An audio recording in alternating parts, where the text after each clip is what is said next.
Muy bien.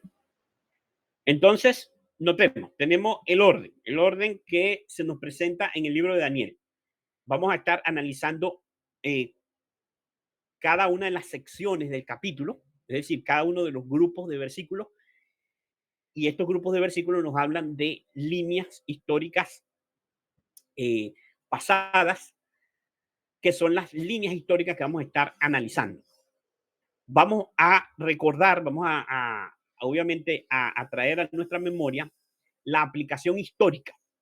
Es decir, la aplicación histórica es la aplicación, la interpretación que le dieron nuestros pioneros adventistas y los estudiosos de la profecía en el mensaje original adventista, es decir, la que vamos a encontrar en el libro de Uriah Smith de Daniel Apocalipsis, esa aplicación histórica.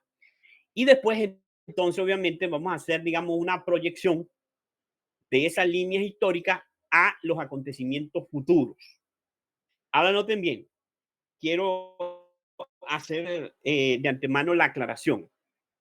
No estamos presentando digamos, esta postura, esta interpretación, como presentándola como una reaplicación futurista del capítulo 11. No, hago claramente la salvedad.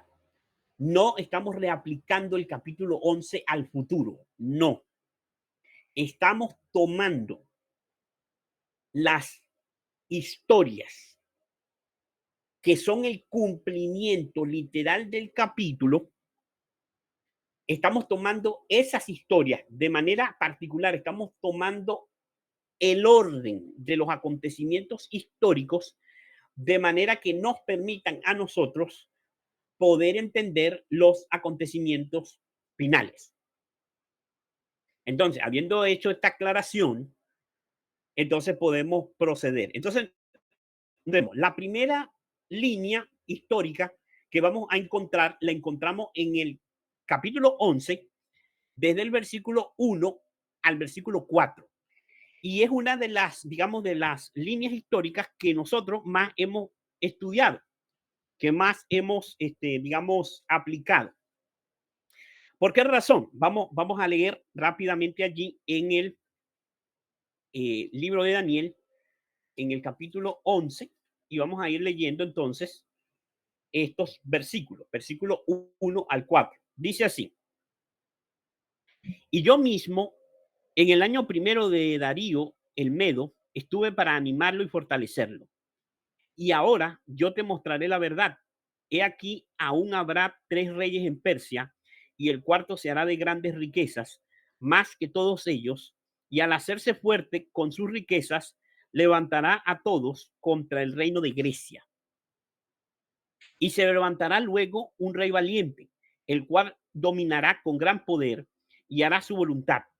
Pero cuando se haya levantado su reino, será quebrantado y repartido hacia los 4 vientos del cielo, no a sus descendientes, ni según el dominio con que él dominó, porque su reino será, su reino será arrancado y será para otro fuera de ellos.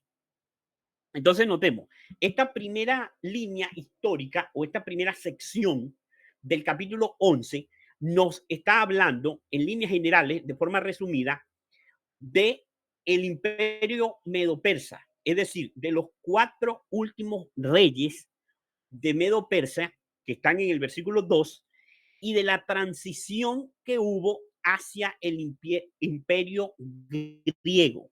Es decir, estos primeros 4 versículos nos están relatando la historia. Esa fue la aplicación histórica que nuestros pioneros vieron y que fue aplicada a estos versículos. Aquí se nos está hablando de los últimos 4 reyes de Persia en el versículo 2. En el versículo 3 se nos habla de la aparición de un rey valiente, que es el rey Alejandro Magno, que era rey de Grecia. Y se nos explica en esta historia cómo Medo-Persia, que era el imperio universal en el tiempo en que Daniel estaba escribiendo el capítulo 11 de su libro, se nos explica la transición, es decir, el cambio de imperio, la caída del imperio medo-persa, los 4 últimos reyes de Medo-Persia que precipitaron la caída de este imperio y el levantamiento del siguiente imperio universal, que era Grecia. Esta es la historia que está contenida en estos primeros 4 versículos. Nosotros la hemos proyectado anteriormente y hemos dicho que esta historia representa los últimos 4 presidentes de los Estados Unidos.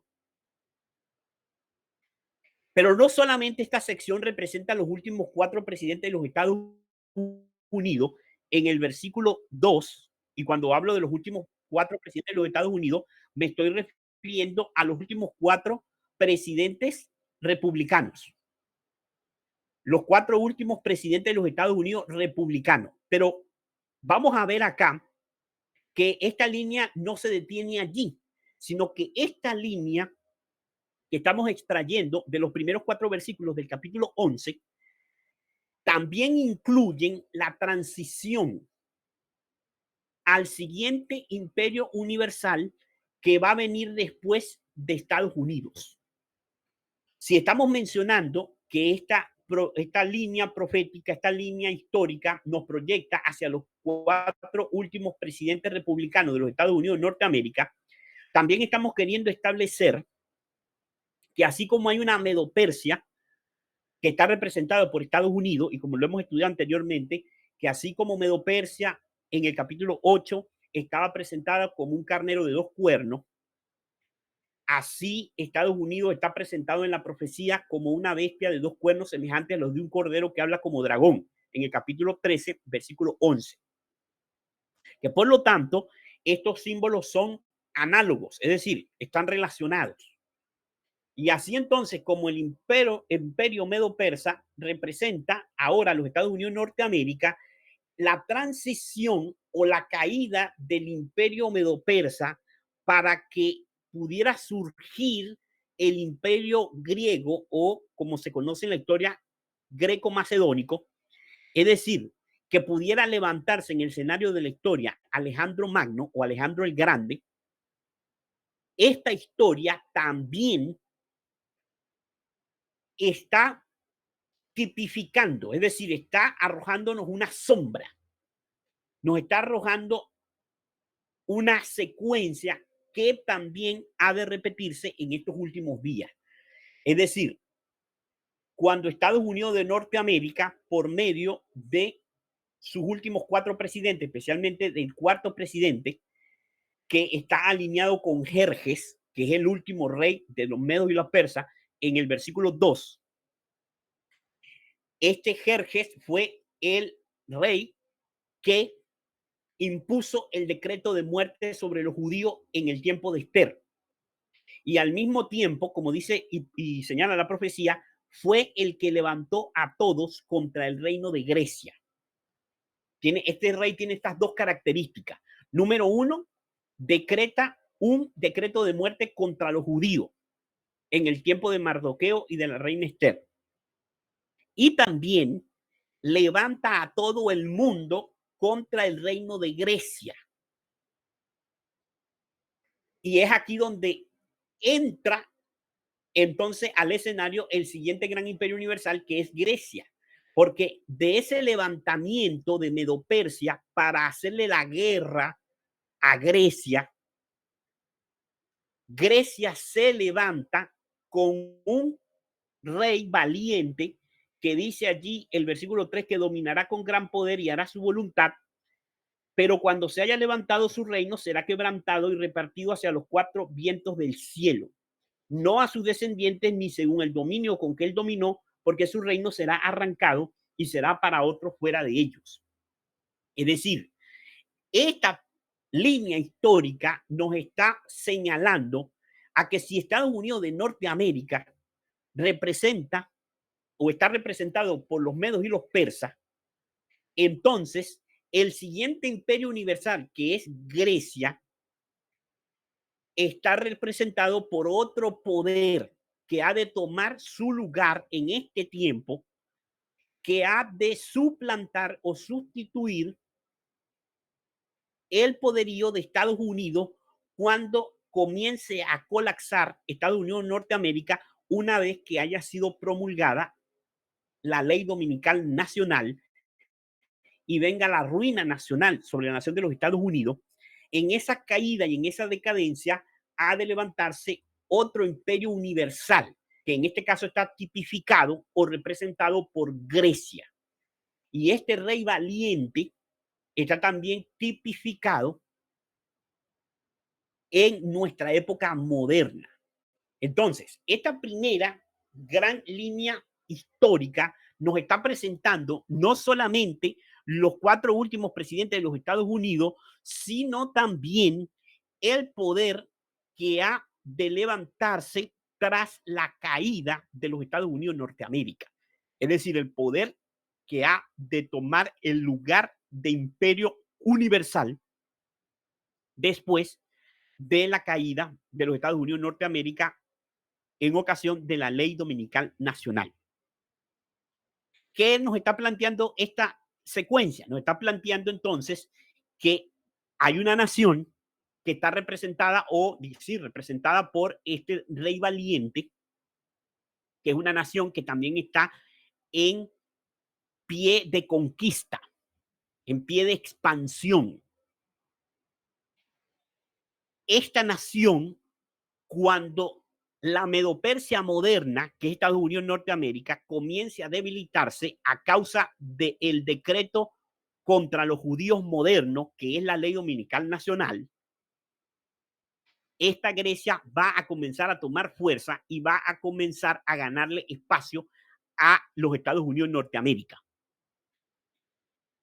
Esta Grecia moderna va a estar caracterizada por un gobernante bastante característico, bastante representativo, con propósitos expansionistas. La profecía nos está prescribiendo, la línea profética nos está señalando que una vez que Grecia ocupe su lugar como el nuevo imperio universal en la historia moderna, es decir, la Grecia moderna, la nación que ahora va a representar a Grecia, una vez que tome el poder, va a ser quebrantado, su dirigente, es decir, su mandatario, el gobernante de esa nación, el que está representado por el rey valiente o tipificado por el Alejandro Magno de los medos y los persas. Y va a venir una división sobre ese imperio universal que se va a levantar después de la ley dominical nacional, cuando Estados Unidos caiga en la ruina nacional. Esta división en 4 cuernos, cuando sea quebrado el rey valiente de esta época, va a prefigurar la aparición. Después vamos a entender otra profecía que está alineada con esta misma línea histórica, que es la aparición de los 10 cuernos, de la bestia del capítulo 7, los 10 cuernos de la bestia, de la cuarta bestia espantosa y terrible, que en su aplicación histórica representaban a los bárbaros en el tiempo del Imperio Romano, pero que ahora en nuestra época se proyectan como los 10 poderes o naciones que han de dividirse el poder universal del mundo. Aquí la profecía nos está señalando que este imperio universal que se va a levantar después de la caída de los Estados Unidos, a su vez se va a fragmentar en 4 partes hacia cada uno de los ángulos de la Tierra. Va a haber una división. Y de esa división está en relación con los cuernos. Aquí se nos menciona que van a ser 4 cuernos. Ahora notemos. Estos símbolos nosotros necesitamos entenderlos, entender los símbolos de los cuales se nos están hablando, y por eso en estudios anteriores hemos tratado de que podamos conocer la historia pasada, la aplicación histórica de esta profecía, y que esa aplicación, esa historia nos pueda servir como una secuencia que nos permita entender los sucesos futuros. Entonces, Lo que hemos estado tratando de mencionar anteriormente en estudios anteriores es que estos símbolos se están presentando de una manera muy significativa en el capítulo 8 del libro de Daniel en la figura de cuernos. En el capítulo 8 del libro de Daniel, cuando analizamos el número de cuernos que se nos presenta en el capítulo, el número de cuernos, nos llama poderosamente la atención que es un número significativo. ¿Por qué?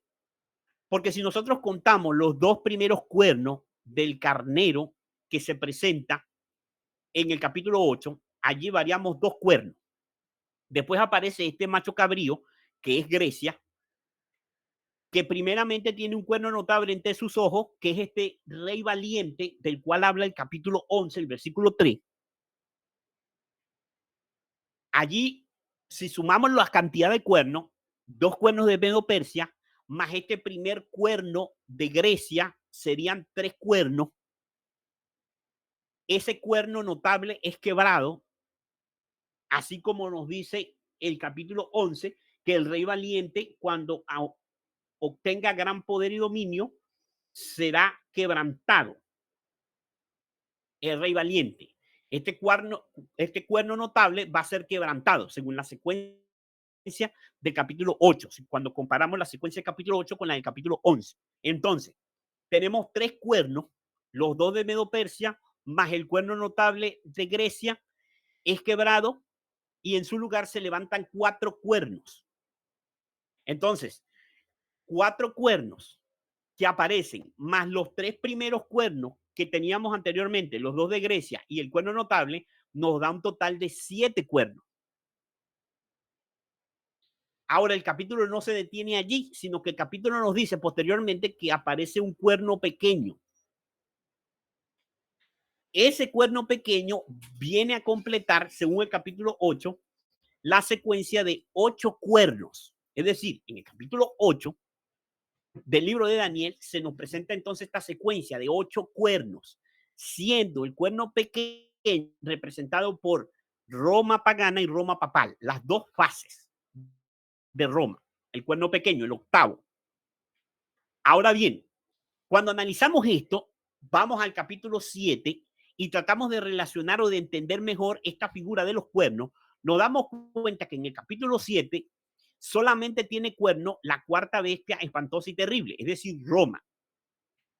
Esta cuarta bestia espantosa y terrible tiene 10 cuernos originalmente.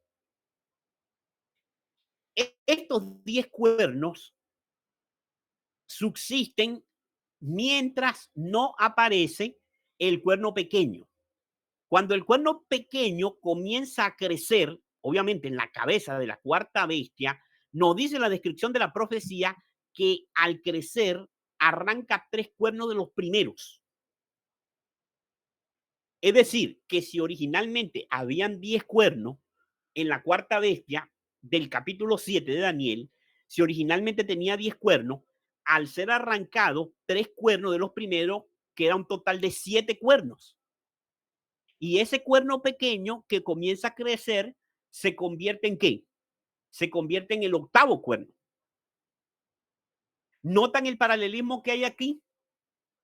Aunque son historias diferentes, se usan los símbolos de la misma manera, iguales, para que nosotros podamos ver en la historia de estos antiguos reinos secuencias que nos permitan entender los sucesos futuros. Entonces, ¿qué es lo que estoy queriendo mencionar? En el capítulo 7, los 10 cuernos representan las 10 tribus bárbaras que dividieron el territorio del Imperio Romano. Pero en el capítulo 8, los cuernos representan tanto a Medo Persia como a las divisiones que hubo en Grecia, como a Roma. Entonces, lo que nos está tratando de enseñar la profecía es que la historia de Medo Persia, la historia del levantamiento de Grecia con la caída de Alejandro Magno y la división de sus 4 generales, más posteriormente la aparición del Imperio Romano, nos está diciendo que estas historias de estos imperios están alineadas a su vez con la historia del aparecimiento de las 10 tribus bárbaras. Es decir, que tanto la historia de Medo-Persia, la transición hacia el imperio griego, más la aparición del imperio romano, todas estas historias están relacionadas con la historia de los bárbaros. Es decir, el ordenamiento de los eventos, el orden de los acontecimientos se repite en cada una de estas historias. Y esto es lo que quiere hacer ver la profecía. Entonces, notemos, de todas maneras, no se preocupen porque después nos vamos a ir deteniendo en cada una de estas líneas históricas. Entonces, notemos, ¿cuál es la siguiente línea histórica? Que estamos haciendo este recuento rápido como para tener una visión general del capítulo 11. La siguiente línea histórica que encontramos en el capítulo 11 la encontramos desde el versículo 5 al versículo 16. Vamos a leerlo allí. Dice, y se hará fuerte el rey del sur, mas uno de sus príncipes será más fuerte que él, y se hará poderoso, su dominio será grande. Al cabo de años harán alianzas, y la hija del rey del sur vendrá al rey del norte para hacer la paz, pero ella no podrá retener la fuerza de su brazo, ni permanecerá él ni su brazo, porque será entregado a ella y a los que la habían traído, asimismo su hijo y los que estaban de parte de ella en aquel tiempo. Pero un renuevo de sus raíces se levantará sobre su trono y vendrá con ejército contra el rey del norte y entrará en la fortaleza y hará en ellos a su arbitrio y predominará. Y aún a los dioses de ellos, sus imágenes fundidas, sus objetos preciosos de plata y de oro, llevará cautivos a Egipto, y por años se mantendrá él contra el rey del norte. Así entrará en el reino el rey del sur y volverá a su tierra. Mas los hijos de aquel se airarán y reunirán multitud de grandes ejércitos y vendrán apresuradamente, inundarán y pasarán delante. Luego volverá y llevará la guerra hasta su fortaleza.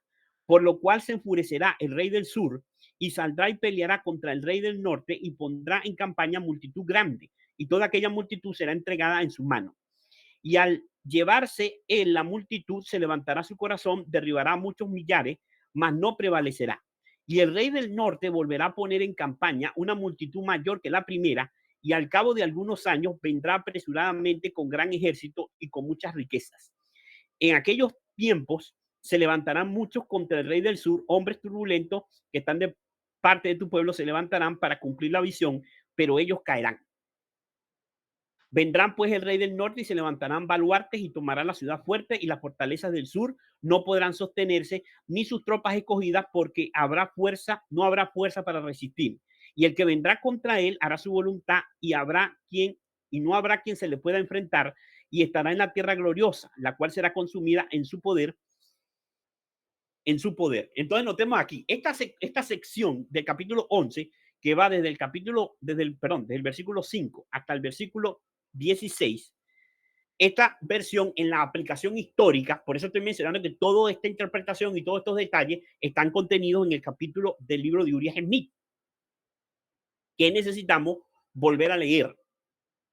Tal vez no lo vamos a hacer directamente en este estudio, pero aquellos que deseen verdaderamente entender esta aplicación van a tener que hacer esa tarea de leer detenidamente lo que esto significa.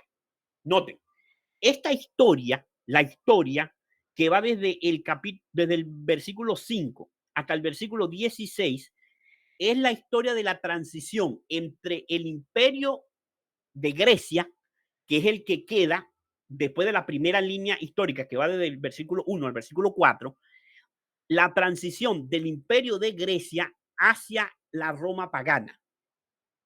Está en toda esta sección del capítulo. Es decir, desde el versículo 5 hasta el versículo 16, ahí vamos a ver la transición entre el imperio griego, que se había dividido en 4 partes después de la muerte de Alejandro Magno, y la historia de esas luchas, el aparecimiento del rey del norte, del rey del sur, la lucha entre estos reyes y la aparición del poder siguiente que había de tomar su poder en la profecía, que es Roma pagana, que está en el versículo, específicamente en el versículo 14. Esta es la aplicación histórica, es decir, estos textos nos hablan y la profecía se cumplió en la historia de Grecia y en su transición hacia el aparecimiento de la Roma pagana.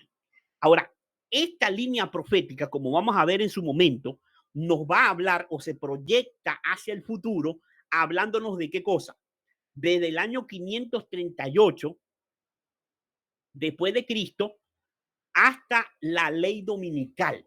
Es decir, en esta línea histórica, desde el versículo 5 hasta el versículo 16, vamos a ver una secuencia de acontecimientos que nos van a llevar desde el año 538, es decir, el momento en que el papado logra hacerse con el poder y comienza el periodo de los 1260 años de supremacía papal, y la historia de cómo el papado cumple su periodo profético de 1260 años, cómo recibe la herida de muerte a manos del rey del sur, cómo vuelve entonces a levantarse por medio de un decreto dominical, es sanada su herida de muerte, y esta línea profética tiene una mención adicional con respecto al entendimiento de lo que es la medianoche o el clamor de la medianoche o la ley dominical. Note, esto está en relación con lo que habíamos estudiado en el estudio anterior acerca de los 7 truenos, de los 7 truenos de Daniel capítulo, perdón, de Apocalipsis capítulo 11. Bueno, Apocalipsis capítulo 10, corrijo. Estos 7 truenos habíamos investigado y habíamos visto que era una secuencia de acontecimientos de la historia que están relacionados con los acontecimientos de la proclamación del primero y el segundo ángel.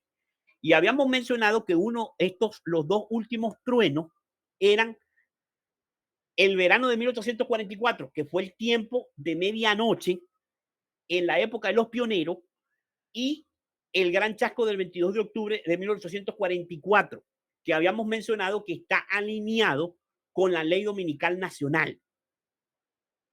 Esta profecía de los 7 truenos está en relación con este entendimiento que tenemos acá de la historia de el capítulo 11 del libro de Daniel y cómo ella se proyecta hacia el futuro. Entonces, cada una de estas secciones las vamos a ir estudiando minuciosamente para poder entender estas aplicaciones.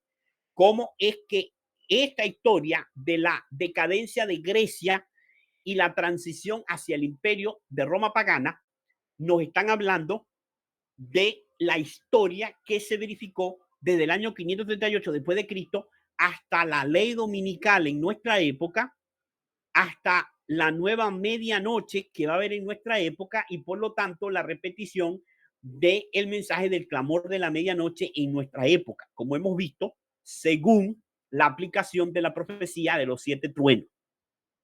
Porque cada una de estas profecías y de todo entendimiento, hermano, se acoplan, es decir, se complementan. Cada una de estas profecías bíblicas se complementan de manera tal que el pueblo del Señor pueda tener una vislumbre clara de los acontecimientos finales. Ahora vamos a proseguir. La siguiente línea histórica que vamos a estar analizando en su momento es la que encontramos en Daniel capítulo 11, versículos 16 al 22, que dice lo siguiente. 16 al 22 dice: y el que vendrá contra él hará su voluntad y no habrá quien se le pueda enfrentar y estará en la tierra gloriosa, la cual será consumida en su poder. Afirmará luego su rostro para venir con poder de todo su reino y hará con aquel convenio y le dará una hija de mujeres para destruirle, pero no permanecerá ni tendrá éxito. Volverá pues su rostro a las costas y tomará muchas, mas un príncipe hará cesar su afrenta y aún hará volver sobre él su oprobio. Luego volverá su rostro a las fortalezas de su tierra, mas tropezará y caerá y no será hallado. Y se levantará en su lugar uno que se hará pasar por cobrador de impuestos, por la gloria del reino. pero en pocos días será quebrantado, aunque no en ira ni en batalla. Y le sucederá en su lugar un hombre despreciable, el cual no dará la honra del reino, pero vendrá sin aviso y tomará el reino con halagos. Las fuerzas enemigas serán barridas delante de él con inundación de agua, será del todo destruido junto con el príncipe del pacto. Aquí entendemos que desde el versículo 16 al 22 del capítulo 11, entendemos que hay otros 4 emperadores romanos. Hay 4 emperadores romanos en esos versículos que acabamos de describir. Hay una secuencia histórica allí. Esa secuencia histórica de esos 4 emperadores romanos, esa historia que esos emperadores son Julio César, Augusto César y Tiberio César. En el tiempo de Tiberio César, como dice el versículo 22, sería dado muerte el príncipe del pacto, que es decir, es el emperador romano que estuvo en poder en el tiempo de la crucifixión de Cristo. Porque la crucifixión de Cristo, la muerte de Cristo se alinea, es decir, esa historia se alinea con el gran chasco del 22 de octubre de 1844. Y es lo que hemos estado estudiando en los temas del santuario.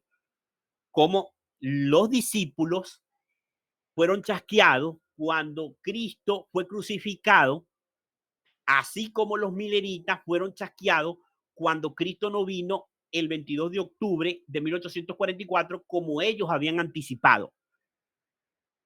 Entonces, la crucifixión de Cristo se alinea con el 22 de octubre de 1844. Y si se alinea la cruz de Cristo con el 22 de octubre de 1844, entonces también se alinea la cruz de Cristo con la ley dominical nacional.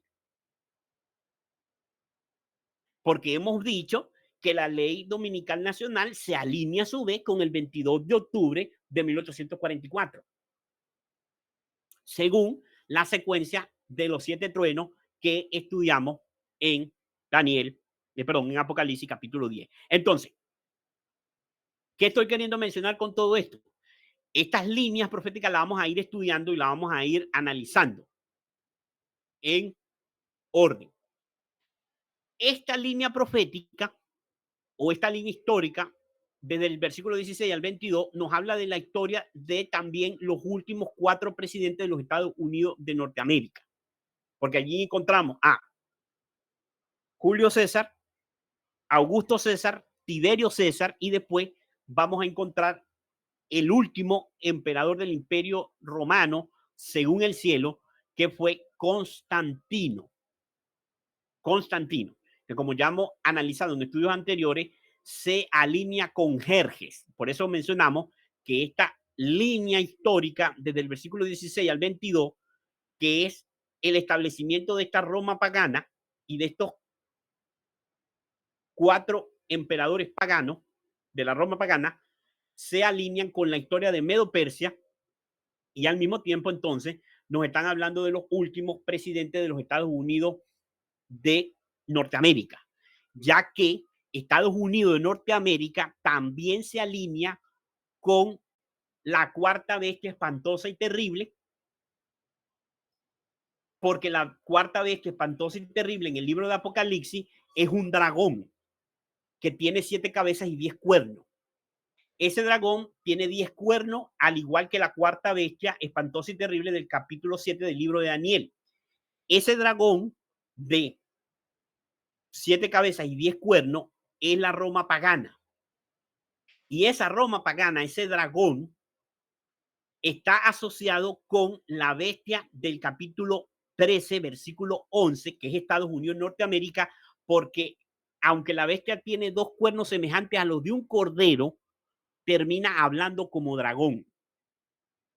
Entonces, la historia de Roma pagana se alinea con los Estados Unidos de Norteamérica, así como la historia de los medos y los persas se alinea con la historia de los Estados Unidos de Norteamérica. La secuencia que se da de los 4 últimos reyes de Medo-Persia, así como se da la secuencia de estos 4 emperadores en Roma pagana se alinea de tal manera con la historia de los Estados Unidos de Norteamérica. Entonces, notemos, pasemos a la siguiente línea histórica que podemos proyectar en el libro de Daniel. La encontramos en los versículos 23 al 29. Dice así: y después del pacto con él, engañará y subirá y saldrá vencedor con poca gente. Estando la provincia en paz y en abundancia, entrará y hará lo que no hicieron sus padres, ni los padres de sus padres. Botín, despojo, riqueza repartirá a sus soldados, y contra las fortalezas formará sus designios, y esto por un tiempo. Y despertará su fuerza y su ardor contra el rey del sur con gran ejército, y el rey del sur se empeñará en la guerra con grande y fuerte ejército, mas no prevalecerá, porque harán traición, le harán traición. Aún los que coman de sus manjares le quebrantarán, y su ejército será destruido y caerán muchos muertos. El corazón de estos dos reyes será para hacer mal, y en una misma mesa hablarán mentira, mas no servirá de nada, porque el plazo aún no habrá llegado. Y volverá a su tierra con gran riqueza, y su corazón será contra el pacto santo, hará su voluntad y volverá a su tierra. Al tiempo señalado volverá al sur, mas no será la postrera venida como la primera. Esta secuencia o esta línea histórica nos habla, noten bien, en la aplicación histórica que encontramos en el libro de Uriah Smith, nos habla de lo que se conoció como la Liga Judía. La Liga Judía fue el pacto de alianza que hicieron los judíos con los romanos. Los judíos hicieron un pacto con los romanos, una alianza con los romanos. El versículo 23 del capítulo 11 nos está hablando de esta liga judía, pero la línea histórica de la cual estamos hablando aquí, desde el versículo 23 al 29, no solamente nos señala la liga judía, sino también la destrucción de Jerusalén. En medio de esta línea profética encontramos las campañas, las 3 grandes campañas de conquista del Imperio Romano. Primeramente, la campaña para conquistar Egipto, después la campaña para conquistar a Judea, después de la muerte de Cristo, aproximadamente en el año 70, cuando Tito invade la ciudad de Jerusalén por medio de sus ejércitos, y posteriormente la última gran campaña de conquista, que es en el tiempo de Constantino. Entonces, esta historia, desde el versículo 23 al 29, nos está hablando de qué cosa, de el levantamiento de la imagen de la bestia en los Estados Unidos de Norteamérica. Esta historia, esta secuencia de acontecimientos, necesitamos estudiarla y entenderla minuciosamente para poder entender ese ordenamiento de eventos que nos van a permitir entender el levantamiento de la imagen de la bestia en nuestro tiempo. La siguiente sección del capítulo es la que encontramos en los siguientes versículos, que es el versículo 30 al 40. Daniel 11, 30 al 40, que nos dice lo siguiente: porque vendrán contra él naves de Quitín, y él se contristará y volverá y se enojará contra el pacto santo, y hará según su voluntad. Volverá pues y se entenderá con los que abandonen el santo pacto, y se levantarán de su parte tropas que profanarán el santuario y la fortaleza, y quitarán el continuo sacrificio, y pondrán la abominación desoladora. Con lisonja seducirá a los violadores del pacto, mas el pueblo que conoce a su Dios se esforzará y actuará. Y los sabios del pueblo instruirán a muchos, y por algunos días caerán a espada y a fuego, y en cautividad y en despojo. Y en su caída serán ayudados del pequeño socorro, y muchos se juntarán a ellos con lisonja. También algunos de los sabios caerán para ser depurados, y limpiados y emblanquecidos hasta el tiempo determinado, porque aún para esto hay plazo. Y el rey hará su voluntad y se ensoberbecerá y se engrandecerá sobre todo Dios, y contra el Dios de los dioses hablará maravilla, y prosperará hasta que sea consumada la ira, porque lo determinado se cumplirá. Del Dios de sus padres no hará caso, ni del amor de las mujeres, ni respetará a Dios alguno, porque sobre todo se engrandecerá, mas honrará en su lugar al Dios de la fortaleza, Dios que sus padres no conocieron, lo honrará con oro y plata, con piedras preciosas y con cosas de gran precio.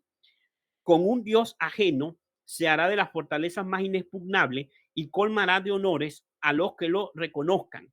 Y por precio repartirá la tierra. Pero al cabo del tiempo, el rey del sur contenderá contra él y el rey del norte se levantará contra él como una tempestad con carro y con gente de a caballo y muchas naves y entrará por las tierras e inundará y pasará.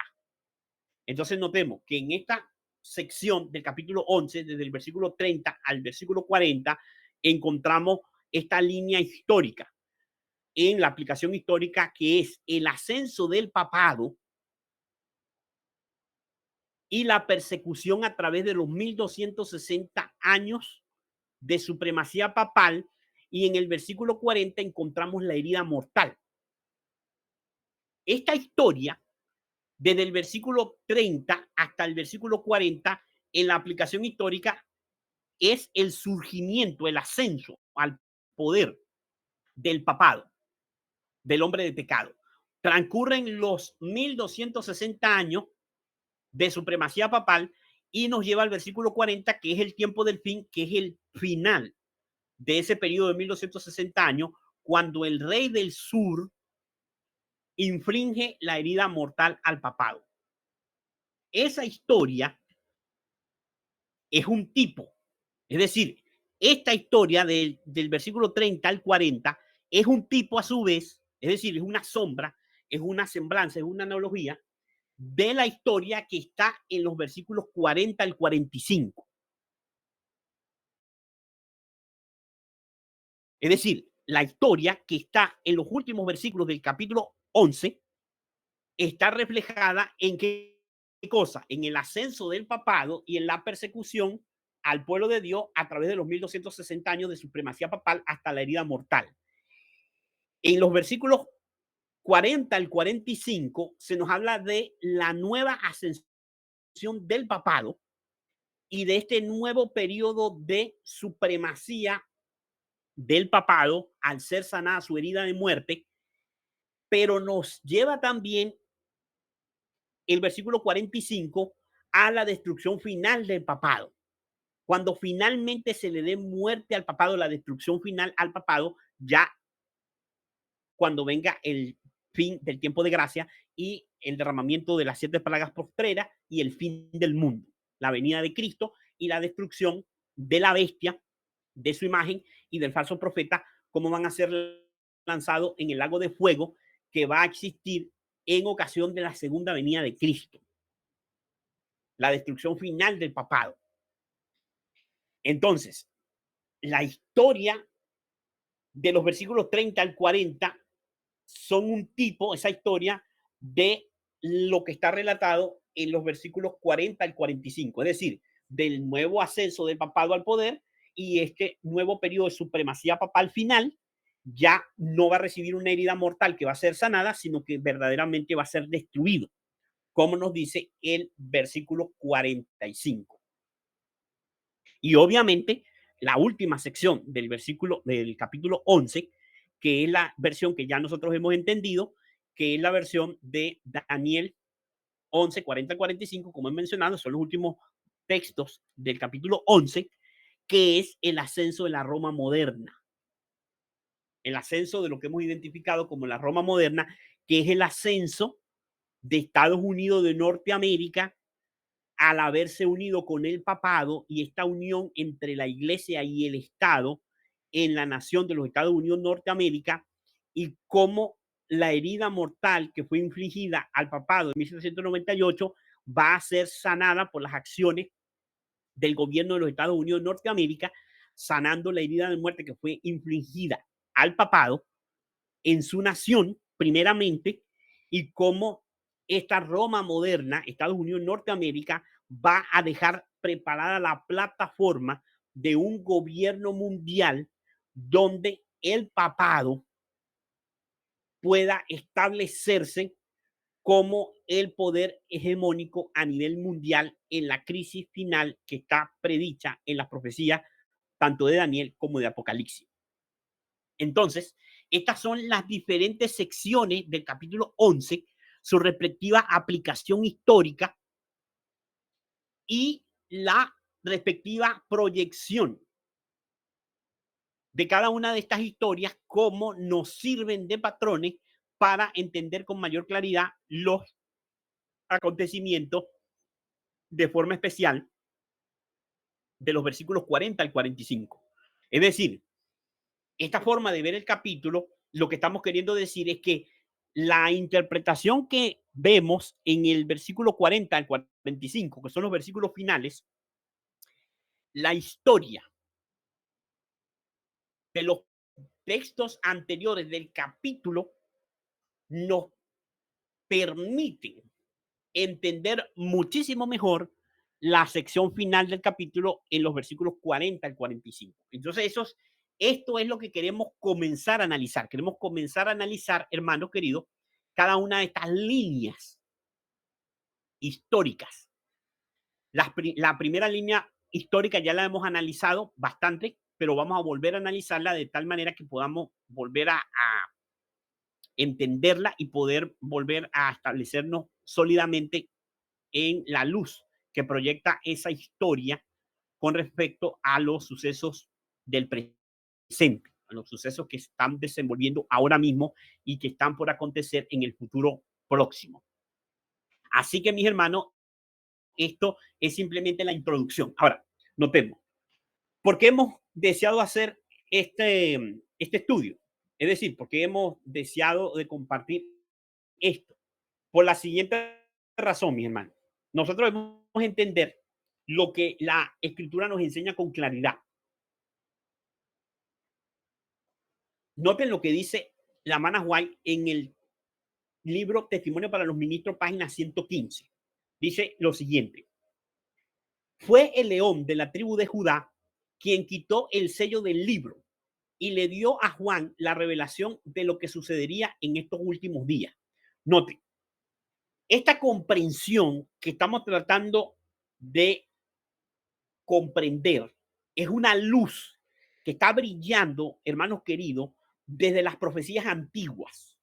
Las interpretaciones antiguas de nuestros pioneros están cobrando una nueva luz, una nueva importancia, porque estas historias nos están proyectando luz hacia los acontecimientos futuros.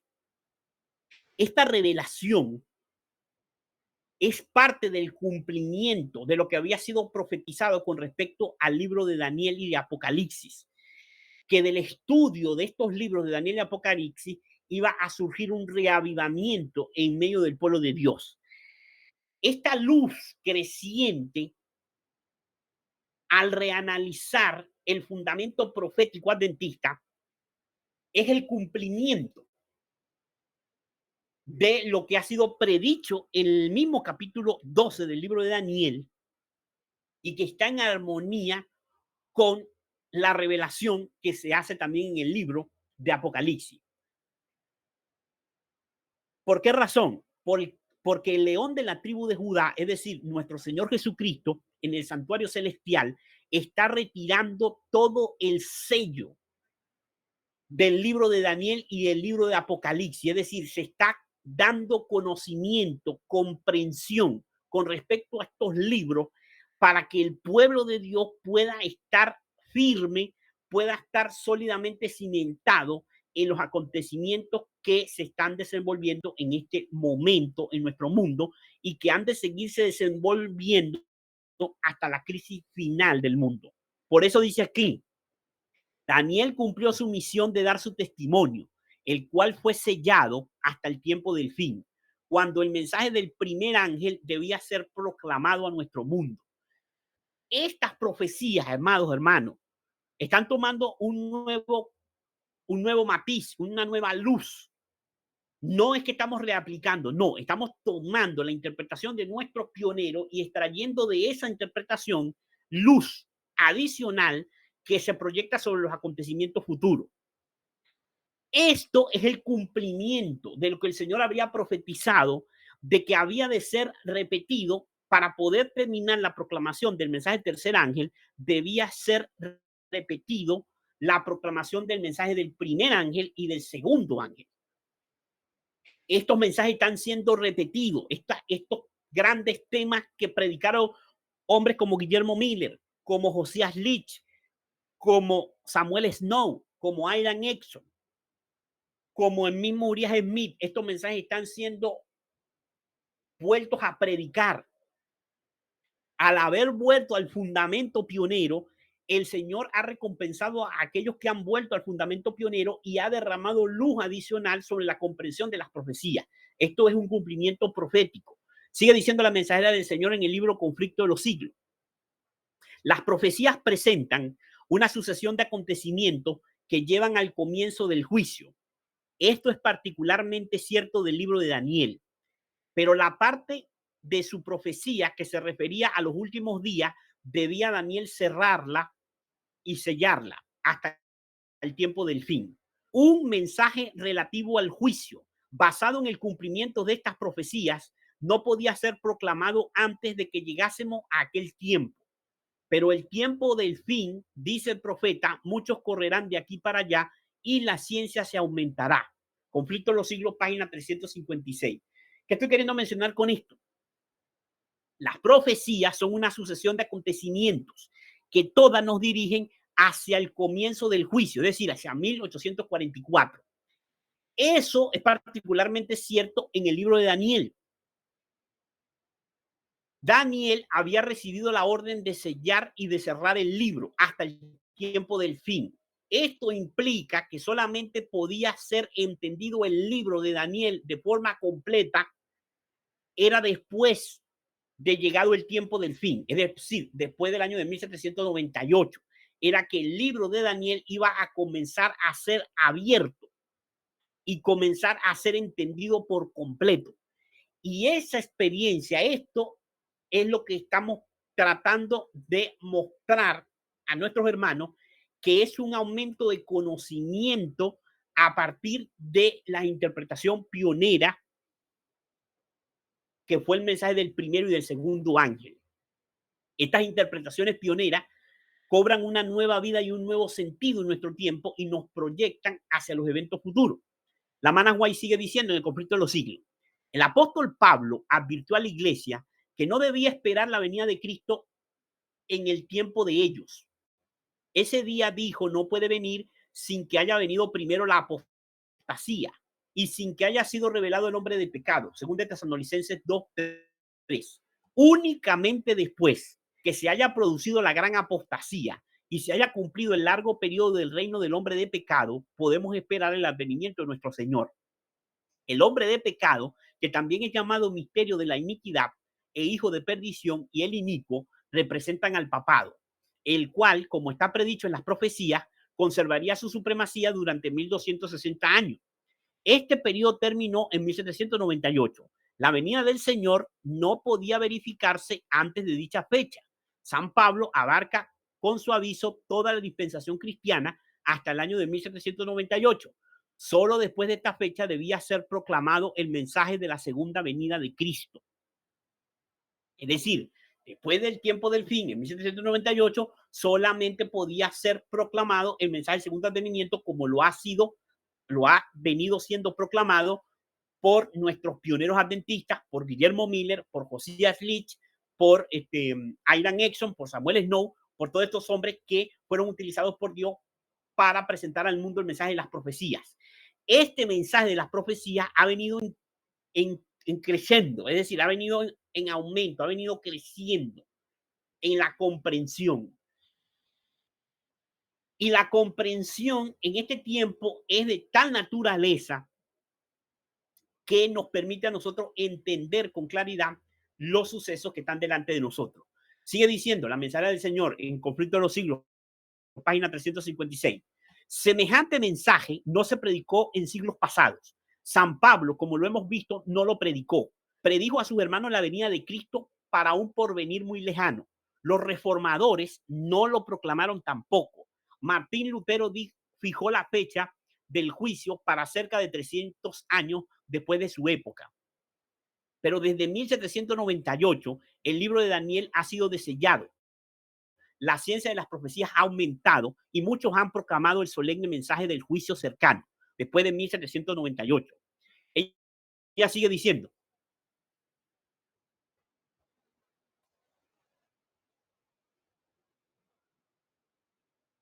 esto está tomado no de la hermana White, sino de otro libro de un pastor adventista, pero el análisis es correcto. Hago esa salvedad para que no pensemos que esto que voy a leer a continuación es del espíritu de profecía.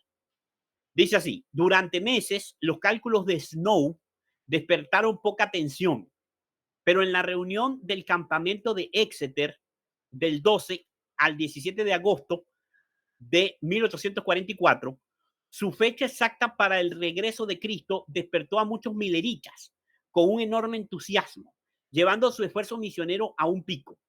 En conjunto se conoció rápidamente como el movimiento del séptimo mes.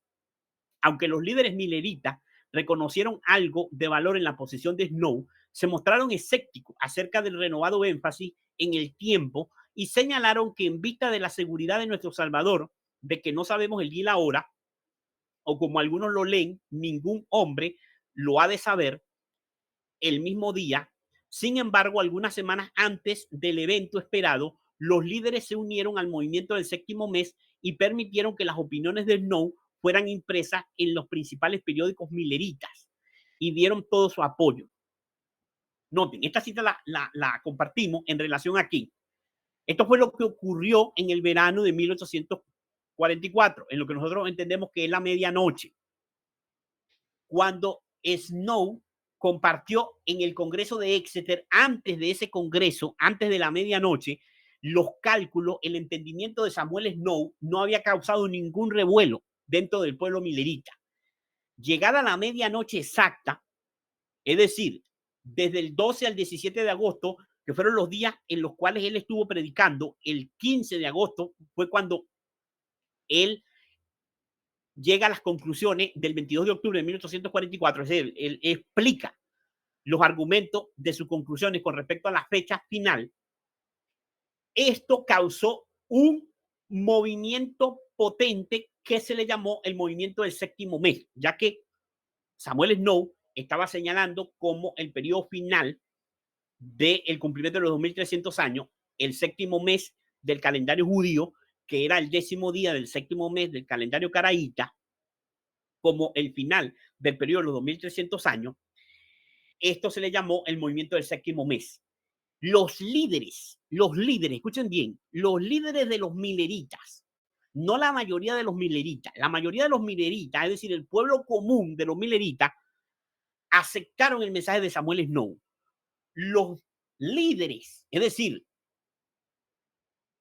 Guillermo Miller, un caballero que se llamaba Joshua Hines, y otros como Josiah Leach, fueron los últimos en aceptar el mensaje de Samuel Snow y estuvieron escépticos a colocar fechas, es decir, a apoyar el cálculo del 22 de octubre de 1844, semanas antes de llegar al 22 de octubre de 1844, todos los dirigentes, todos los líderes del movimiento millerita apoyaron el cálculo de Samuel Snow.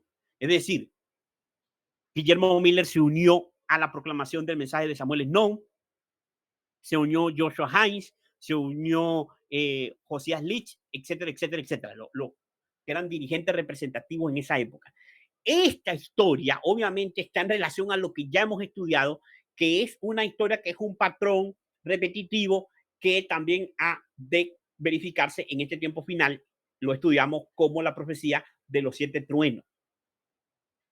Esta secuencia que estamos viendo aquí, este hecho interesante de que los líderes mileritas fueron los últimos en unirse a la proclamación precisamente unos días antes de que llegara el 22 de octubre, es parte de la repetición de la historia que se ha de ver en estos tiempos, de la historia que se ha de ver.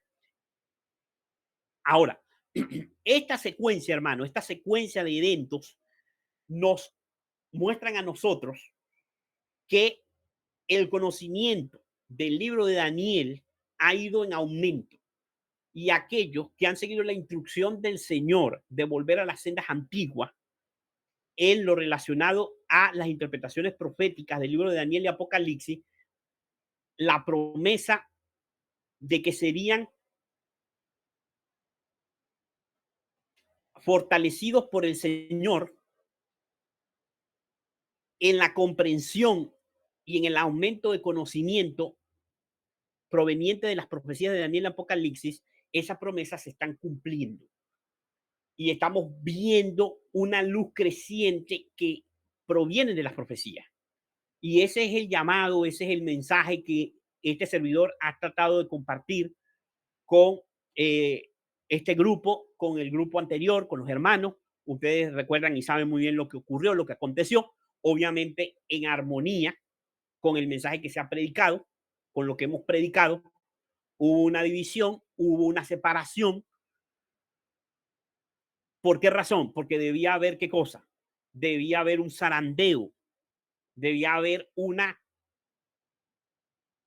separación entre aquellos que deseaban seguir recibiendo el mensaje y aquellos que no desean seguir recibiendo ese mensaje.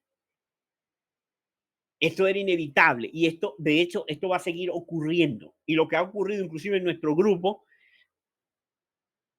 ojalá en algún momento ustedes puedan, cuando el Señor les dé el entendimiento y la sabiduría necesaria, ustedes puedan entender cómo inclusive en este pequeño grupo que nosotros tenemos de de adventismo histórico, sendas antiguas, nosotros podamos ver cómo inclusive en nuestro propio grupo nosotros hemos hecho una transición. Ha habido una transición prácticamente que se cumple en nuestra propia experiencia.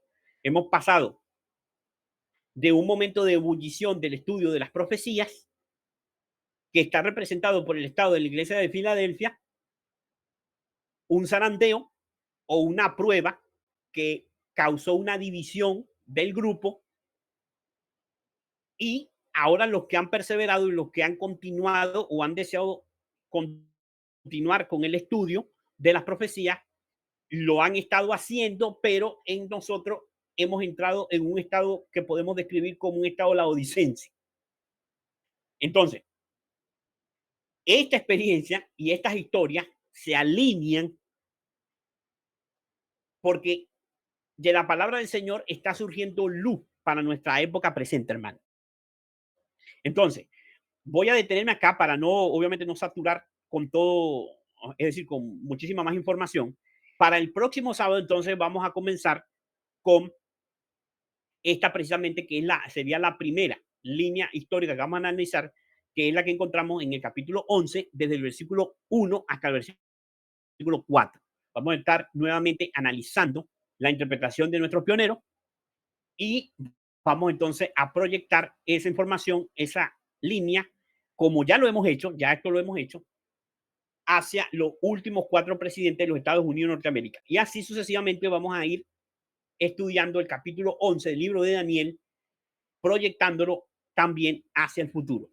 Por lo tanto, mis hermanos, mi consejo, mi recomendación es que vuelvan a leer durante esta semana el libro de Uriah Smith de Daniel Apocalipsis. Especialmente lean la interpretación que está desde los versículos 1 al versículo 4 del capítulo 11, para que pueda estar fresca la interpretación histórica en nuestra mente, y el próximo sábado, con la ayuda de nuestro Dios, primeramente, cuando nos reunamos a estudiar nuevamente este tema, podamos tener una idea de esta aplicación histórica y así, obviamente, sucesivamente, podamos ir abarcando este importante estudio de aquí en adelante. Entonces, mis hermanos, bueno, vamos a culminar con el estudio de esta tarde. Muchas gracias por su paciencia, muchas gracias por ser fieles a esta conexión. Que el Señor me les bendiga a todos. Estamos en contacto. Vamos a estar subiendo los videos de los temas anteriores, aquellos que podamos hacerlo. y vamos a, obviamente, a continuar los días sábados esta temática que hemos simplemente introducido en este sábado. Así que el Señor les bendiga, el Señor les siga bendiciendo, estad firme, buscad al Señor de todo corazón y busquen al Señor por medio del estudio de la palabra del Señor, especialmente de las profecías para este tiempo, porque estamos en tiempos solemnes, hermano, no solamente a nivel mundial, a nivel geopolítico, no solamente los avances de la unión entre la iglesia y el Estado en los Estados Unidos de Norteamérica, no solamente la corrupción del adventismo, que cada día está empeorando de una manera terrible la condición del mundo adventista, cuando estoy hablando de la iglesia oficial, de los ministerios de sostén propio, etcétera, etcétera, de todo engaño y toda nueva y falsa teoría que está siendo diseminada en el mundo adventista. Todas estas son señales de que el tiempo de gracia está por cernirse sobre nosotros y está por acabarse nuestro tiempo de gracia y nuestros pies han de ser cimentados en la roca de los siglos. Quiera el Señor, hermanos, que todos los que están aquí han perseverado puedan tener este propósito claro en sus mentes. Vamos, entonces vamos a orar para dar fin al estudio de esta tarde.